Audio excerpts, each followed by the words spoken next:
Bismillahirrahmanirrahim. Assalamualaikum warahmatullahi wabarakatuh. Alhamdulillahirabbil alamin.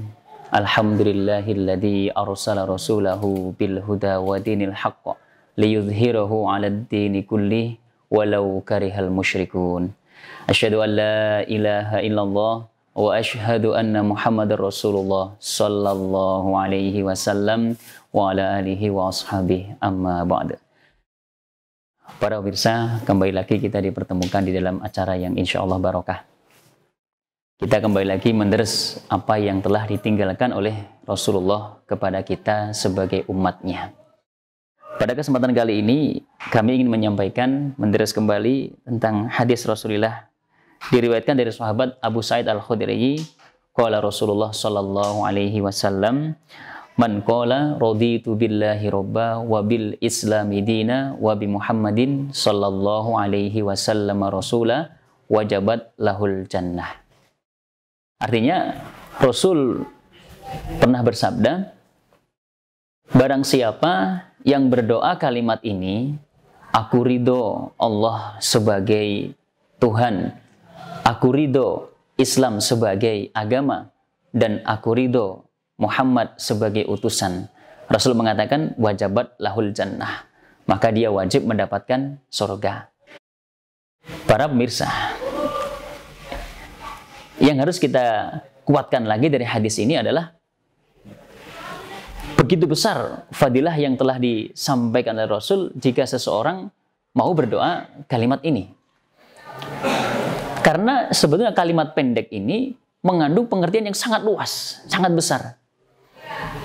Artinya tidak cukup seseorang mengatakan kalimat atau berdoa kalimat ini kemudian kesehariannya dipenuhi dengan maksiat, nggak bisa mendapatkan surga, nggak bisa.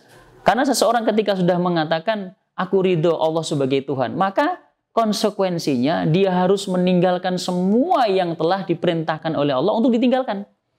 Dan dia harus mengerjakan semua yang diperintahkan oleh Allah dengan sakpol kemampuan.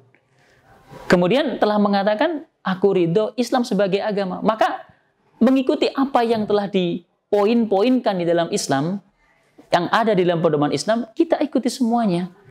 Kemudian ridho Muhammad sebagai utusan, sebagai panutan, sebagai suri tauladan, sebagai uswatun hasanah. Seseorang kalau mengaku dirinya Islam, mengaku Allah sebagai Tuhan, tetapi panutannya bukan Rasul, maka orang tersebut bisa dikatakan tidak cocok antara amalan dan perbuatan. Maka di dalam kita berdoa seperti yang disunnahkan atau dicontohkan oleh Rasul tadi, kita harus mempraktikkan betul. Kalau kita telah mengatakan Rasul sebagai utusan, Muhammad sebagai utusan, sebagai suri tauladan, maka kita pelajari kisahnya. Bagaimana diceritakan kehidupan Rasul di masa dulu di dalam menghadapi keadaan dunia. Ketika Rasul keadaan berat, bagaimana beliau cara menghadapinya, kita ikuti. Ketika Rasul menghadapi penatnya dunia, kita ikuti. Bagaimana cara atau contoh yang telah diberikan beliau kepada kita. Maka dari itu, dalam berdoa ini, kita harus menguatkan diri kita masing-masing, memohon kepada Allah, agar betul-betul bisa menyempurnakan dalam kesekian harinya. Semakin hari, semakin bertambah kekuatan kita untuk menjadikan Rasul sebagai panutan. Maka tinggalkan sesuatu selain Rasul. Dari sisi lain, jika kita melihat bagaimana kisahnya Rasul dulu, di dalam ayatnya Allah berfirman, laqad kana lakum fi Rasulillahi uswatun hasanah liman kana yarjullaha wal yaumal akhir. Barang siapa yang menghendaki bahagia saat bertemu pada Allah dan bahagia pada hari akhir, maka jadikanlah Rasul sebagai uswatun hasanah. Jadikanlah Rasul sebagai suri tauladan.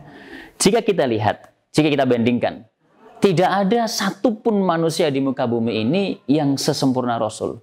Rasul sebagai ayah, maka Rasul adalah ayah yang baik. Rasul sebagai suami, maka Rasul adalah suami yang baik. Rasul sebagai pemimpin di dalam peperangan, maka Rasul adalah ahli strategi dalam peperangan.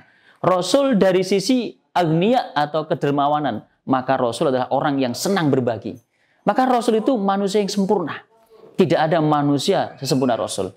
Banyak para tokoh-tokoh di dunia yang kita kenal sekarang ini, mereka hanya sempurna satu sisi, tapi Rasul sempurna dari segala sisi. Maka dari situlah kita supaya betul-betul menempatkan doa tersebut pada amal kita atau hati kita masing-masing. Kita ridho Rasul sebagai utusan, Nabi Muhammad sebagai utusan, sebagai panutan, maka kita harus mengikuti betul apa yang telah beliau tinggalkan. Jazakumullahu khairan. Wassalamualaikum warahmatullahi wabarakatuh.